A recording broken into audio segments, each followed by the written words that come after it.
विक्रम के लॉयर ने कहा। उसी के साथ साथ दूसरे लॉयर्स भी यही कहने लगे।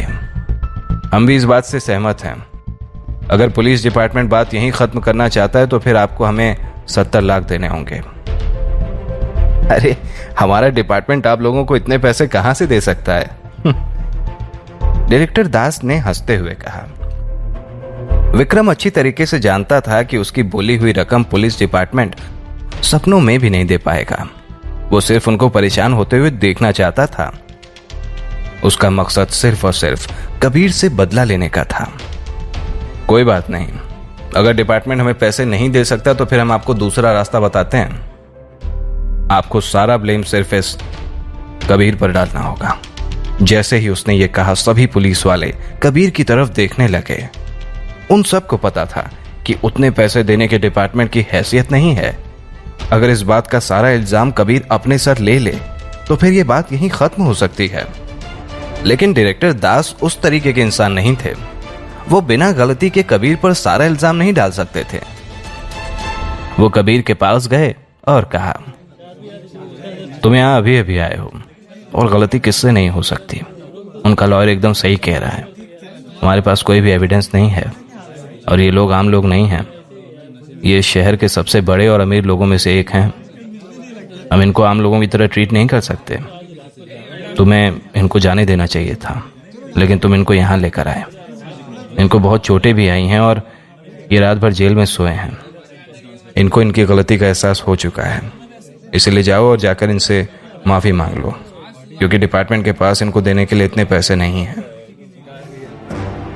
इतना कह के डायरेक्टर कबीर का कंधा थपथपा के विक्रम की ओर बढ़ गए। इस गलती के लिए मैं आप सबसे खुद माफ़ी मांगता हूँ। ये इसकी पहली नाइट शिफ्ट थी और इसे अभी यहाँ के रूल्स अच्छे से नहीं पता। ये हमारी गलती है कि हमने इसे अच्छे से सिखाया नहीं। मुझे माफ़ कर दीजिएगा।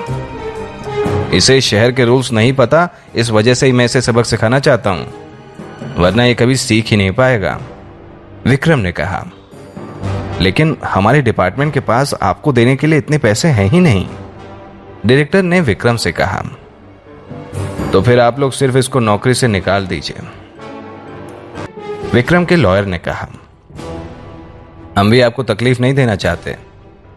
आखिर जिससे गलती हुई है उसी को हर्जाना भी भुगतना चाहिए। मुझे पता है कि आप लोग बहुत मेहनती हैं और अपना काम अच्छे से करना जानते हैं, लेकिन मैं अपनी बेइज्जती बिल्कुल नहीं भूल सकता। अगर मैं ये बात सिर्फ उसके माफी मांगने से जाने दूंगा तो मुझे रात को नींद नहीं आएगी, विक्रम ने हंसते हुए कहा। विक्रम की बात सुनकर अब डायरेक्टर दास को भी गुस्सा आ गया था। तुम्हारा लॉयर आ चुका है, अब अगर यहां से नहीं गए ना तो फिर मैं तुम लोगों को अगले 15 दिन के लिए और इसी जेल में रख लूंगा, कबीर ने विक्रम की बात का जवाब देते हुए कहा। अच्छा, क्या तुम्हें लगता है कि हम तुमको ये करने देंगे? तुम्हारी गलती होने के बावजूद तुम्हारी ये बोलने की हिम्मत कैसे हुई? विक्रम के लॉयर ने कहा।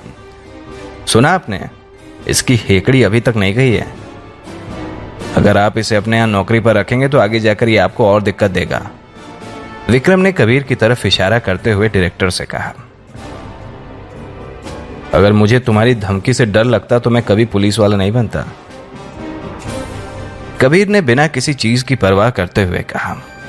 अच्छा, तो ये आराम से खत्म नहीं करना चाहता है? ठीक है, फिर मैं भी कानून के रास्ते से तुझे और तेरे पुलिस डिपार्टमेंट पर केस करूंगा। हम भी यहां से बिल्कुल नहीं जाएंगे। अब बात आगे तक जरूर जाएगी, विक्रम ने गुस्से से कहा। तो तुम लोगों का जाने का मन नहीं है? ठीक है, इनको वापस बंद कर दो और आप लोग इनको 15 दिन बाद वापस ले जा सकते हैं। कबीर ने जैसे ही ये कहा वैसे ही विक्रम और उसके साथियों के वकील चिल्लाने लगे। ऑफिसर शेखावत, आपका एटीट्यूड सही नहीं है। पुलिस को कानून के दायरे में ही चलना चाहिए। आप विक्रम और उनके साथियों को बिना किसी वजह के अपने पास नहीं रख सकते। आप पहले ही इनको रात भर रखकर गलती कर चुके हैं और अब आप इनको 15 दिन और रखना चाहते हैं। आपको अंदाजा भी है आप क्या कर रहे हैं? किसने कहा मैंने इनको बेवजह अरेस्ट किया है? मुगालतों में मत रहिए। इतना कहकर कबीर अपने डेस्क पर गया और एक सीडी निकाल कर लाया। आओ और सीडी को देखो। जहां ये सब लड़ रहे थे वहां एक रेड लाइट में कैमरा लगा हुआ था और मैंने ट्रांसपोर्टेशन डिपार्टमेंट से ये मंगवाई है। मुझे पता था आप लोग वहां जाकर उनको रिश्वत देकर यह वीडियो डिलीट करवाने की कोशिश करेंगे, इसीलिए मैंने पहले ही इसको अपने पास रख लिया था और इसकी कॉपी भी बनवा ली है। आप लोग इसमें साफ साफ देख सकते हैं कि हो क्या रहा है। अगर आपको वहां हो रही बातें भी सुननी है तो उसकी भी टेंशन मत लीजिए, क्योंकि मैंने सब कुछ अपने फोन में भी रिकॉर्ड करके रखा है। इतना कह के कबीर ने तुरंत ही अपने फोन में की हुई रिकॉर्डिंग चालू कर दी। ये सब देखकर सारे लड़के और उनके वकील हैरान रह गए। उन्हें तो इतना बड़ा एविडेंस कबीर के पास होने की बिल्कुल भी भनक नहीं थी। तुम लोग हमारे डिपार्टमेंट पर केस करना चाहते हो ना, जाओ करो, लेकिन ये याद रखना कि ये सारी रिकॉर्डिंग्स लेकर मैं भी कोर्ट आऊंगा। अगर अभी किसी का कोई सवाल है तो बेहतर होगा कि वो उसे अपने पास ही रखे। कबीर की बातें सुनकर तो विक्रम के वकील की हवाइयां उड़ गईं। कुछ देर बाद कबीर के पास आकर उसने बहुत ही धीमी आवाज में कहा, ऑफिसर शेखावत, हम इस बात को और आगे नहीं ले जाना चाहते। अगर आप चाहें तो हम आपसे 70 लाख में एविडेंस खरीद सकते हैं। विक्रम का वकील, जो अब तक कबीर और डिपार्टमेंट को धमकी पर धमकी दे रहा था, वो अब अपनी सारी अकड़ छोड़कर बात खत्म करने की भीख मांग रहा था।